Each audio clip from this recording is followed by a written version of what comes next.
Ọba Aláyélúwà Shefiu Olatunji Adewale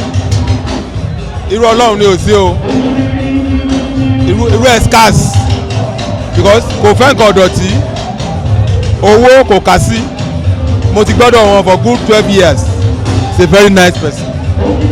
complete person kọ́lọ́mbà àfọ̀rùkẹ́ ó jẹ́ ẹ̀kọ́ tó ní tẹ́lọ́rùn kò ń gẹ́tì nǹkan by all means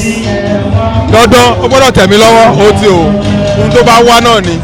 and he's a devoted Muslim kò sí ilé ètò kan tí ò kọ́ mosque sí so tabanika máa sọ̀rọ̀ Ọlá Adéwálé ní kò ń bíbọ̀rọ̀ he's a complete gentleman nice person bóyá la lè rí ọba bẹ́ẹ̀ mọ̀.